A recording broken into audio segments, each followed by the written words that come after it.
The feeling for a lot of LPL fans really is that they are losing a step on the LCK, that they haven't been able to be as competitive, that it is becoming, back to the old days where it was kind of LCK and everyone else. And then LPL had gone on a tear for a few years where they were really starting to pick up steam, winning a lot of internationals.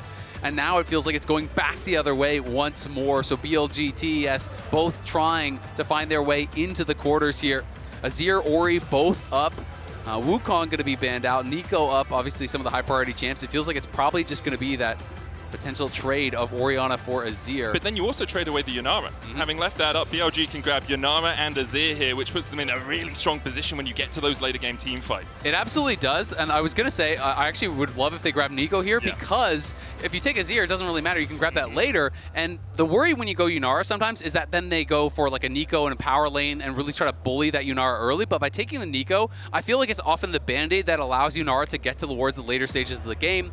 But this is a great comp here so far for TES. Very clear way to play the game, right? Ball goes on Jarvan, he jumps on Yunara's head, equalizer over the top, shockwave over the top, and you're clearly giving, yes, you are giving over that Yunara, but you have a plan really to deal with it. It's also putting people on comfort, right? Like, Kanavi's most played in summer was this Jarvan, 84% win rate on it. Creme's second most played was this Orianna with 9 games on it in summer as well. Yeah, and Kanavi, I feel like, hasn't really shown up at Worlds just yet, but to me, when I was watching him a lot of summer in the LPL, I was thinking he might just be the best early game jungler in the world, right? Like, he's clearly one of the best junglers, but in particular, his early game pathing, I thought, have been so intelligent.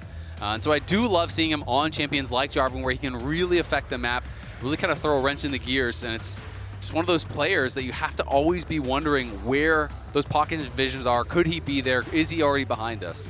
We'll note as well, BLG sticking with Shadow for the first game in this series. I wonder if we'll see BH1 perhaps subbing in later in the series. But for now, the Corki and the Cassante banned away as we move into the second phase of this second round of bans. Galio might be the next ban, is kind of what I'm expecting. I mean, Sion was already banned out, obviously, on red side. You can't give that over. But it does feel like BLG needs some sort of big front line right now to be able to kind of bring things together. So Galio could be a potential option that they want to take away. I think that makes a lot of sense. Good matchup into the Rumble. So now you've taken away a lot of those key tanks. I would say, I mean, it's not a bin champ, but like Ornn to me feels like compositionally what would kind of make sense here. Actually has become more of a bin champ know, over but summer. I don't think he's great on it. I think it's something he's put on because it fits the team, and he is playing it, and there it comes. I agree with you in terms of stylistic tendencies. Not a bin champ, but it's something BLG have reverted to using this summer. Yeah, I mean, they've been playing a lot more this summer. I think just compositionally it makes a lot of sense. It's also quite a good matchup into the Rumble, and it's just what the comp needs. Like, Ornn gives you the hard engage that you need. It's a decent matchup into the top lane. It's the only tank that's really viable and still available, unless you're going way off meta into kind of some of the weirder picks. So I do think it makes a lot of sense here. And now we just have to see what the bot lane is going to be for TES. Are they going to try to go for something really aggressive, look to punish, or is it going to be more standard, just try to match scaling for scaling? I think Lucian would fit the bill. And Lucian Nami does sort of fit what you want to do. It's a little bit weak into Lucian the Neeko. Braum. Lucian Braum gives you a bit of protection into the Ornn, as you're saying. So there we are. Lucian Braum is where we will go. It allows you a bit more power later in the team fights because that Unbreakable, that shield from the Braum can stop the Court of the Forge God charging back towards the Ornn. BLG looking at their mid laner, giving Knight last pick, giving him counter pick. Azir still available if they do just want to go for something scaling. For the moment, hovering that Aurora. Yeah, it'll be interesting to see where he does go. We already have seen him play Ziggs once. It was into the Azir matchup, and he did play well on it. And now, this time, going to be into the Orianna. So Azir going to fall all the way through picks and bans. It will be this Ziggs. And now, they're going to have not only some really powerful wave clear, but some good backline access of their own. You can throw out that ult to follow up. If Neeko finds a good engage, Ornn starts it off with the ult. But of course, you're going to be having to play around that Braum, which is going to make things very, very difficult. You always have to watch out, with that Call of the Forge God. If Braum has shield up, it's not really going to be reliable whatsoever. You're never going to be able to connect with it, assuming that Hung plays it well and uses that Unbreakable properly. Is maybe a dangerous assumption based on some of the things that have happened in this tournament. There have been some mishaps, including not even knowing the build path on Neeko for Proto Belts. Yeah, the Kindle Gem first item wasn't the best for that Rocket Belt when he was playing the Neeko, but we'll see how Hung does coming into this team in summer, replacing Crisp, who went over to Weibo. with Hung coming across from Weibo. And after he came in, actually Top Esports started doing a lot better. You know, in winter they lost to Hanwha Life in the first round, obviously, but then when they were in spring, they lost to WE, placed 6th even after they topped the regular season. And then the introduction of Hung got them into those finals. Weren't quite able to take down their rivals today, BLG, losing 3-2 in the end. We're going to make our way onto Summoner's Rift for the first game of this LPL clash. And one of the big questions for me today really is how is Creme going to perform? Because I feel like he has played so far below his standard, his usual standard. And when you're looking across the other side of the map, Knight has just been such a monster. This guy's been absolutely on a tear, it feels like, here at Worlds. So if Creme is not on it, you do have that concern for TES that Knight could just really start to run away with the series. I'm also concerned because he's playing Orianna into an early ganking Xin and a satchel charge from the Ziggs. You burn your flash early on, there's a lot of pre-6 ganks that can happen on that Orianna. And if you get Knight ahead, we saw how much work he can do on this Ziggs yesterday. Went 5-1 in their first game versus VKS. Yeah, absolutely did. Has been really strong. A lot of comfort, you know, you touched on it. 16-4 career on Jarvan for Kanavi, 17-4 for Ornn on that Neeko. So a lot of comfort being drafted by both these teams. I do wonder if we'll see a possible dive from BLG with the Neeko. You're already seeing the cannon minion dives a few times here at Worlds. It's really powerful early on being able to tank 6 or 7 tower shots with just a cannon minion Neeko. When you have heal, it can be like 8, 9. It's broken. Let's be honest, it's incredibly strong. It should not be in the game. It shouldn't be in the game, has been left in the game, and people are abusing it properly, but it's really hard to abuse into a Lucian and a Braum, because even if you're trying to dive, concussive blows will just lock someone up for an absolute age. Your jungler can be there as well, but if the Zing goes in, how does he then get out afterwards? Yeah, no, it's absolutely true. I mean, I still think it's one of these things that is really underused by pros. You know, even if they have CC to be able to stop it, that means you're having to spend the CC on this cannon Neeko, you know, right off the rip here. And you can see the all-time head-to-head. Very close, 44-39 here. 44 for BLG, importantly, to 39. A few more LPL titles as well for BLG, and the last series was that LPL Finals just a couple of months ago, a month and a half ago or so, that BLG were able to just claim. Very close series between these two teams. And I think that's also partly why we expected a bit more of them coming into this Worlds, right? We saw them have a tight series, and so far neither of these teams have really managed to impress. BLG on day 1 losing to 100 Thieves, who put on a great performance, no doubts about it, but I think the expectation is Kanavi. that LPL #1 seed can do a little bit more as JackeyLove flashes forward, flag and drag onto Elk. No escape for the Yunara. We talked about a gank bot, and it's Top Esports who execute it. Yeah, really well done there. Kanavi on his Jarvan, you know, I touched on it. Been so successful on it. He's just such a strong early game jungler here. Does get interrupted on the recall, so a little bit annoying for Ornn. We'll see if Shadow can do anything with that additional time that he has been gifted. You know, if he can get at least like a double scuttle or something to try to claw that back. But at the very least, I mean, you're pretty far behind now. You lost 3 summoners on that bot side, and when you're playing Neeko, you want to be playing in the face of your opponents, utilizing this ranged advantage that you have from this support. They do have this ward in the Pixel Brush, but by the time you see it, it just doesn't even matter. Hung flashed forward, you know, got that Q onto Ornn, and that just meant Elk is kind of left out to dry. They both try to flash, and no way out. You just push so far forward in that lane. As soon as Jarvan shows up around the corner, you are pretty much done for. Didn't even need to get the concussive blows stuns off. The Scuttle Crab does go over to Shadow on this bottom side. You can see he's about 3 camps up right now over Kanavi, looking for a wraparound gank, because JackeyLove and Hung both use their flashes. They only have a barrier left between the two of them, but with the wave pushing in, Hung can step forward and always jump back to JackeyLove with the stand beside me, and Top Esports respect it. Put a ward in the bush, spot out Shadow. This will allow Kanavi to step up towards that top side Scuttle Crab if he wants, because you know Shadow hasn't taken it, looking at his CS numbers. Yep. Surprised Shadow didn't just try to actually just kill the ward when it got placed on top of him. Yeah, but, also true. Uses the W instead. Will just reset. And, yep, at the end of the day, not going to get double scuttle, not going to get anything really at all. It's a good read from JackeyLove and Hung. Knowing that they could be behind them, they push in the wave, they back off to that tri-brush, so Shadow can't do anything whatsoever. Elkanon trying to hold the wave and keep it into an awkward spot here to try to see if they can keep JackeyLove around, see if they can lane lock him something. But it's just going to be 369 moving down towards that bot lane. They're going to base JackeyLove, send him top. So I really like this because it was clever, you know, from Elkanon. Shadow's down there. They had that wave held. and Jackie was low on mana, so had to base, but 369 just goes bot, pushes that out, and by the time the wave crashes top, JackeyLove's going to be there to catch it. And Bin's built double no magic mantle, so if Bin does stay around on this top side, he's going to be dealing with a Lucian who has that AD.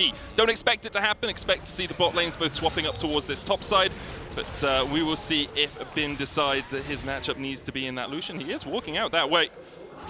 And, it's a possibility. No, now TP's down towards the bottom side. Okay, decides against it. So we'll have both our bot lanes going towards the top side, and those top laners matching up in bot once again. Yep, going to be continuing that matchup down there. Mid lane has been Knight, you know, just kind of chipping away at Creme. Does have a slight advantage, but nothing too big. Very even game overall thus far. Just a couple hundred gold really off of that first blood from Kanavi. That is the only thing separating these two teams. See if either team decides to go for that dragon. Still a couple of minutes before we have the grubs, so it would be a slightly undermanned fight down towards the bottom side. Call of the Fort God being used. Good brittle procking here from Bin as 369 might have to invest his flash to get out of this one. Scrap shield down, 369 down to 200 HP.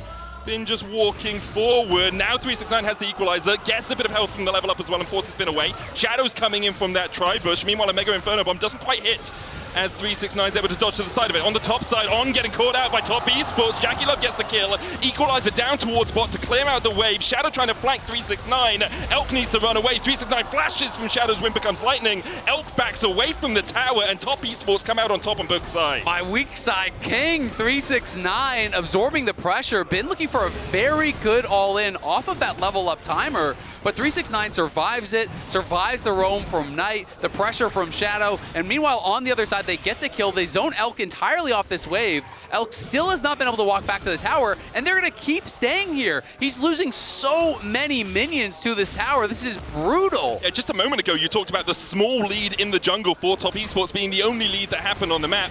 JackeyLove is now 700 gold ahead of Elk, and they're just going to keep forcing Elk away from this topside tower. 15 CS down, does now have his sums up, but he's only sitting on a cull. I mean, Elk just watched about 3 full waves die to the tower, right? And there's nothing he could do about it. You try to walk through there, you are dead. Especially because we saw Shadow show on the bot side. We see where Knight is. There's no one there that can just kind of surprise and bail you out. So it's just really good aggressive play here from TES. Knight trading well, but so far it's been the TES show and opening up that advantage for JackeyLove. Him and Kanavi have the lead, and 369 is doing a really good job just kind of hanging on that bot side. He was able to bail out his bot lane, get them out of this tough lane where JackeyLove's out of mana, survives on the weak side, utilizing that rumble, almost has the equalizer back up, so even if you try to put pressure on him again, he's just going to be able to ult that wave and continue to chill. He's been around for so many years, and there's always that meme, you're going to roll a 3, a 6, or a 9. Well, so far today, at least 6s, possibly a 9. We'll say surviving the dive was relatively well executed from him all around. TP coming out from Hung as the grubs come up, and we'll see top Esports trying to set up a bit of vision towards this top side to deny BLG their second neutral objective of the game. They did claim the Drake after the dive happened in the bot side. Shadow was able to walk across and take that Cloud Dragon, but for the moment BLG not reacting to the grubs being started by top. Yep, Ornn is in the area.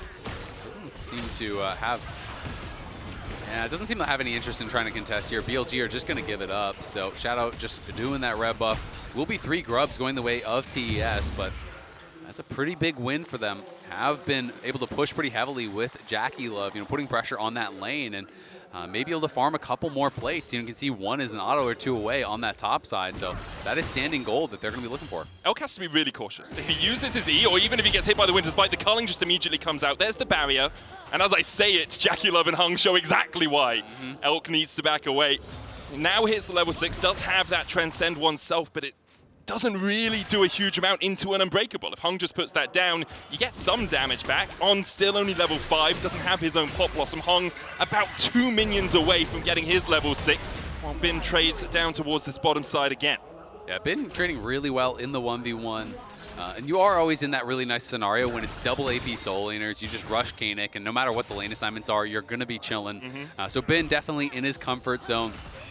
We'll see how he can perform towards the later stages. I mean, not only do the solo carries scale really, really well, the Yunara, the Ziggs, but also you have Ornn items potentially coming through. So, BLG, while they are behind, They do have some very powerful scaling options, some really strong team fights, so as long as they can stabilize, they should be okay. Golden Forge shot down again. Bin flashing forward for the second knockup. Well played by Bin.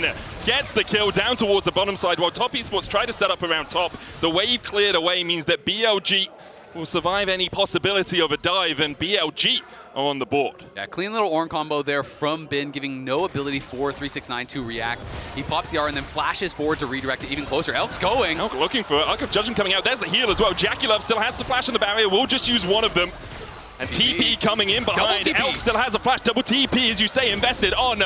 One more will be enough for the concussive blows. Cataclysm out. Elk flashes away from the flag and drag. On locked up in the cage as he will be chased down. A double for top. Great collapse from them to get 2 in the top side. What a play from the solo laners there. You know, 369 eating so much pressure down to that bot side, gets killed, and then double TP up towards that top side. 2 more kills going their way as they thought they had JackeyLove painted into a corner, but not only do they bail him out, again, they get that kill, and 369 just takes over the wave. He's going to push in, get a plate off the back of that. Yes, they are losing plates tonight, and they are going to lose a plate or 2 down to Bin, but still nice moves here from TES, who I definitely think want to stay aggressive and keep pushing this pace.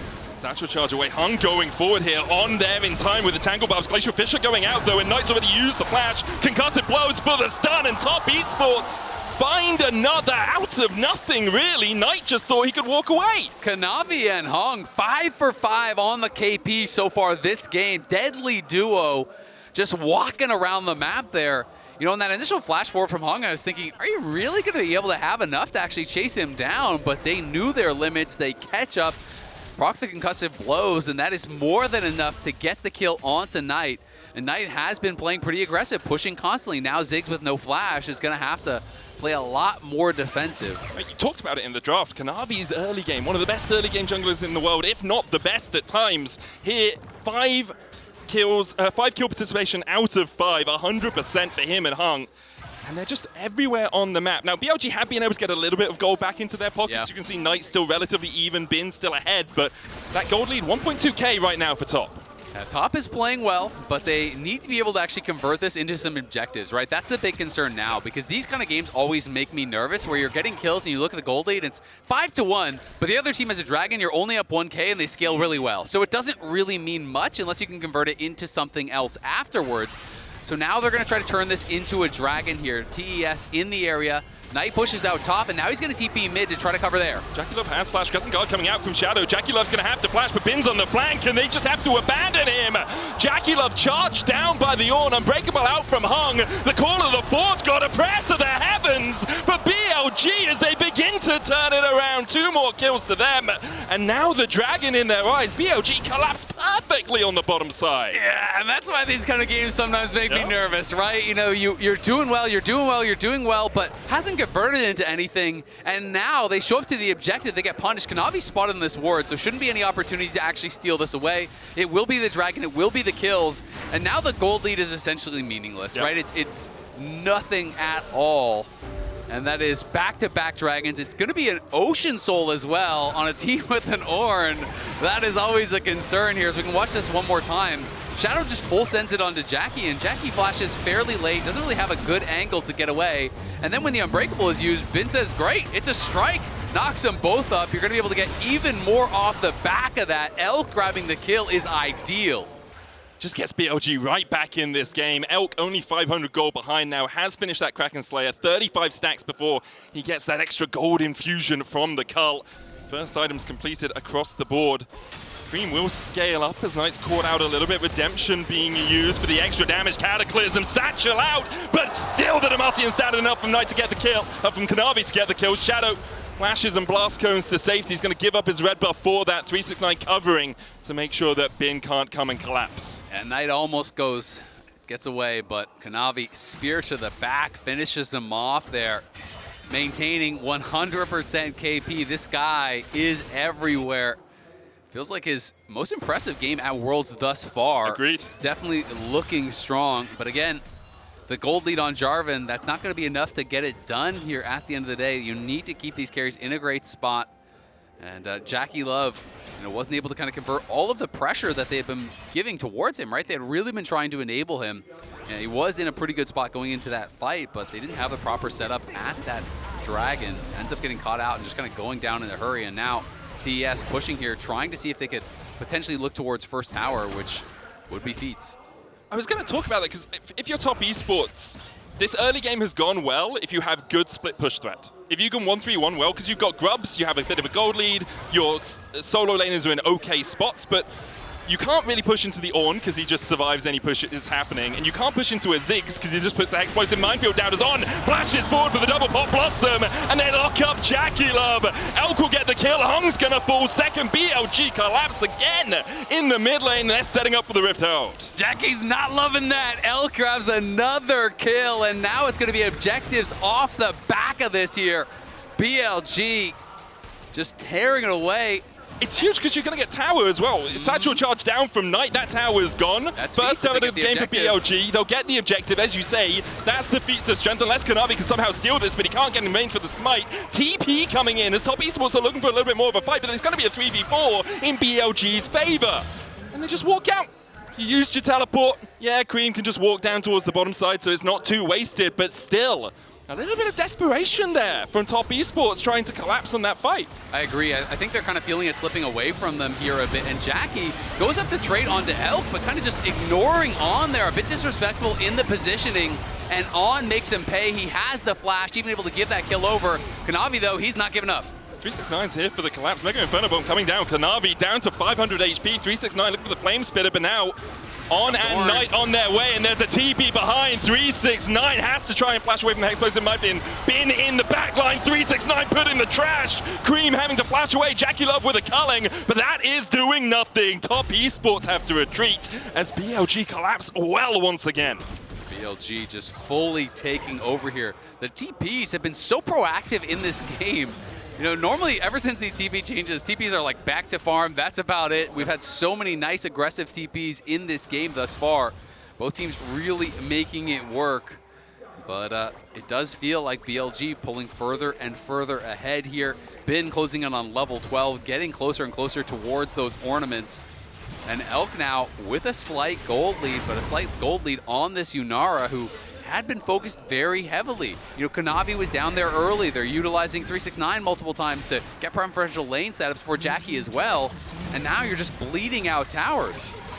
In the last 2 minutes, we've gone from 1,000 gold lead for top esports to a 2K lead for BLG. Shadow here, look for the damage on the Hung with the Rift Herald charging in. There's a Drake up in 40 seconds, so they just want the pressure. Meanwhile, Creme is pushing in the top lane, but Knight is answering that with pressure down towards bottom side. But this is just such nice map play here from BLG. Of course, Creme doing a good job trading what he can, but you do not win trades like this against Herald and Ziggs. The tower is going to die here as well. Ornn's looking. Pop Blossom onto 2, 369 the target, and Bin calls in the gods. Hung the next target, unbreakable no longer. BLG find another couple, and top esports are just left reeling. They are getting ran around the map right now. They even got the tier 2 tower in the midst of that, so it is getting worse and worse. Knight had this incredibly low. Great engage once again here from Ornn. There's the Proto Bell, gets him in range. They have that Ziggs ult to follow up. Everyone piles in. They knew Creme wouldn't be here because he had been recalling on that top side. So they just full send it. They kill the tier 2. They knock down the players. They take the dragon. And BLG are really looking strong in this game 1. 5 minutes away from an Ocean Soul. You look at the other side, JackeyLove has 7 stacks on a Road of Ages, and that's, Creme has 7 stacks on a Road of Ages, and that's it. You got an Essence Reaver, a Navori Flicker Blades, only 1 item on Kanavi. They're not in a strong enough spot to fight BLG at this next Drake. They really need to get as much gold as possible, and they're trying to do it through picks towards this top side. Bin the target, yet to die this game. As top esports begin to collapse. It's a 4v1, but Ornn is known to survive quite a long time in these. Culling down, Bin's just going to charge his way away. Meanwhile, in the mid lane, Creme trying to defend against 4, but he's not doing it as well as Bin can. 1-for-1 exchange. A tier 2 in mid, though, BLG will look for more as they push down the inhib. Exactly. Bin knows he's going to die, but he just wastes so much of their time. Ornn again gets a wraparound here, finds another great engage. And not only do they get 1 tower, they get 2 towers, and guess what Shadow is doing? He's taking your whole jungle in in the meanwhile. So yeah, you killed Bin, congrats, but you lost everything else. And this is much more what we expected from BLG coming into this tournament. Everyone actually aligning and being synergized on their goals. Everyone feels like they know exactly where they need to be, when they need to be there, when they have to teleport, when they can look for the engages. In other games, you see an on going in and the rest of the team running away. Here, BLG much more aligned on exactly how they want to play. They really are, and it may just be that. Okay. Yeah. All right, it's that kind of game. It's the reason he's won. Like, this guy's won the most titles of anyone in the LPL. There's a reason for it, and things like that just show how good he is. It's because he steals red buffs. That's what you picked the Ziggs for. Exactly, it's not about the lane match. No. Come on. It's the most impactful thing that we've seen in this game. Oh, that's a statement. It's an incorrect statement, we can both agree, but it was funny in the moment as Shadow caught out a little bit here, down to about half HP, but all he's trying to do is get vision with Ornn. You can see a slew of vision for BLG around here. Top Esports only have that Tribush warded. Creme's going to be the one to step up, has that Horizon focus now complete. Articon is up if either team wants to play around it, and BLG seem to want to take that Barney. There's a flank from Shadow. He's all the way behind them here, Azael. We'll see, Shadow's looking. Oh, it's Ornn, actually, who's got the flank. It's all the Xin on the minimap, and Ornn's going to find a Pop Blossom here. Top Esports, they don't know what's coming. Pop Blossom onto 4! The Call of the Forge got a eulogy for TES. As a great collapse comes out from BLG, they continue to flash forward. Creme trying to survive, and he just can't do it. The TP behind. BLG don't want to leave a man standing. Knight makes them kneel. A double for him. A perfect flank. And that's what BLG are all about. He is not off. This man is on today. And he is on one on this Neeko. How many plays have we seen started off by these beautiful Neeko flanks? This one was perfection. Started by Ornn and finished off by Knight. TP's down, the flanking Ziggs to finish off the play. They grab the Otacon, nearly a 7,000 gold lead now. This game started and it felt like it was about Kanavi and Hong, but that was just the opening chapter. The climax is this play right here as Ornn finds a picture-perfect engage. Deep flank, never spotted, gets all 4. You die, who cares? Your job is done. You have won the fight for the squad. And then you think maybe Hong Kanavi can get away, but not even that will happen because an earlier ward placed by Ornn. Another assist for him. Just beautiful. BLG as well engaging just before Ornn's in vision range to get the flashes out of Top Esports so they can't flash away from the Pop Blossom when it comes in. That's the coordination you come to expect from the LPL #1 seeds. Elk now with 516 international kills, surpassing Gala, another incredibly decorated LPL player for 9th all time. And I think Elk today having a great performance on this Yunara has been well protected by BLG. Exactly where he needs to be. Drake up in 40 seconds, Ocean Soul available for Bilibili Gaming. For Top Esports, you're looking at a 6K gold deficit and wondering, how do we get back into this? That is the question on your mind, and I think the answer maybe you don't.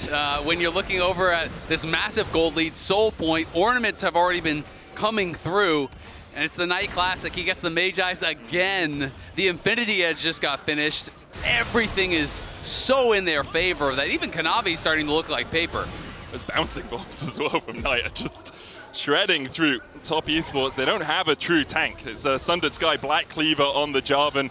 The Braum perhaps, but he's had to go Redemption because all supports do in this day and age. The Drake begun by BLG. Top Esports trying to collapse, but they don't really have the vision in here. Kanavi almost had another bouncing ball. How does Kanavi get in there?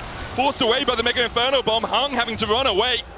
And there is the soul, the priceless moment of the game for BLG. They'll look for more. It's on. Not going to go for anything as they decide to back away. Well, if you thought Finn was tanky before, yeah, well, good luck. As you have JackeyLove here, who's quite far behind now, and you're trying to kill with your double AP soul laners, the Kanik Rookern, so much MR, ornaments coming through. This Bin Ornn is not going to die again this game, I don't think. Yeah, you can look at that small red number under the 47.7K and say, okay, BLG is 6,000 gold ahead. You add in a soul, which is about between 4 and 6k worth of stats, 12,000 gold ahead. And then you see the fact they have 26 more petals from the Atakan than their opposing team, and you say, okay, that's probably another 2k. So it's around a 15,000 gold lead. And the ornaments, 20k. Just How about some scaling advantages as well? What else we got for us? They're just in such a strong position right now. For top esports, like you're looking for a pick, you're looking to try and catch someone out, but it's hard into double TP, it's hard into Crescent Guard because he negates so much damage, it's hard into Pot Blossom. Hung tries to step up to get a little bit of vision, but it's immediately cleared by BLG. 7 seconds on the Baron, they'll just push in these waves and then turn their eyes towards that team buff. And it's also hard because no matter where you go, it feels like Ornn just spawns in behind TES with a perfect flank ready to kick off, and here he comes again! Looking for Kanavi, gets him right on the tip of it! Kanavi with a Cataclysm will be able to survive. Call of the Fortune comes out, Bin flashes for it, and claps him down. Top esports now at a man at disadvantage. Jackie make it 2 down. BLG might just push in for the win here as Creme is being chased out. Instead, they decide the buff is the prize out of this. We got the jungler, we got the AD carry. Let's take the blue, let's take the Baron. Creme just did a shockwave on multiple members, and I don't think I saw their health move. He's got Horizon Focus, 10 stacks rod, man. This guy does not do damage. He's scaling. Give him a few minutes. Well, one thing you can say about Ornn is he's never chicken, as he's hiding in this mid lane. Fair. It's a new jungle camp. Coming to the Rift next year. And there we go. BLG will take the Baron. Expect the resets to come out here. I wonder if Elk actually has a 4th item already complete. Yeah, 2,500 gold ahead. Gets the last Whisper and just a control ward. 14 stacks as well on Knight's Medjais. They can look for a 1-3-1 if they want, with the Ornn and the Ziggs being this big. Yeah, I mean, they absolutely can, but I don't even know, if they will or if they'll just play through 2 lanes and just kind of really try to ram it home when you're this far ahead. I feel like splitting up is maybe one of the only ways you could lose. And Knight even completing the Shadow Flame off the back of that, so the burst is going to be that much more terrifying now. And they really do feel like they are one fight away from closing out this first game in an extremely dominant fashion here. And in much more convincing fashion than we've seen them win so far at this tournament. The damage on Creme, man. Just has to walk away from it. That tower's already forfeit. Meanwhile, in the mid lane, Bin continues to push in, trying to sink these waves up. On will clear out the vision. Hung looking for that Winter's Bite. Does connect to the shockwave down, but Creme's almost dead. The bouncing bomb not quite enough to kill him off. Elk though can step back forward. Shadow diving in. Only a cannon minion here. Meanwhile, in the mid lane, Bin has a couple of waves to help him push this inhibitor. Bot wave still a long way away, but BLG need to wait another 10 seconds or so before they have another wave to bolster their attack on this top side. I mean, it's a fantastic shockwave on both the carries by Creme, but they have Ocean Soul, so they're right back to full health, and Bin has already knocked down the first inhibitor. Second one is gone. It's 2 autos and a satchel, and everything is just going to die. When do you go? When do you attack as top esports? Because BLG are close enough now that you can't just pick off an isolated member. They'll push him with triple cannons and now look down towards that bottom side. The inhibitor tower has already fallen, so Shadow can just start whacking away at that inhib. 10k gold, just the gold lead as Hung has to flash away just from Shadow. Mega Inferno bomb blocked with the Unbreakable Redemption down, not in time. Even with the Fountain trying to help him out, Hung cannot survive. Creme flashes out, but it's knocked up with the Q3 from Shadow, and Equalizer down. It's not going to equalize this game at all. 369 gets a couple, but BLG get the base. What a performance here from BLG, despite the early game heroics from Kanavi and Hung. They got so many early game kills, it just didn't even matter. Huge performance from BLG coming back from that deficit, not giving top esports a moment to breathe, really after the 17-minute mark or so, just totally took over the game. Those Neeko flanks were absolutely insane.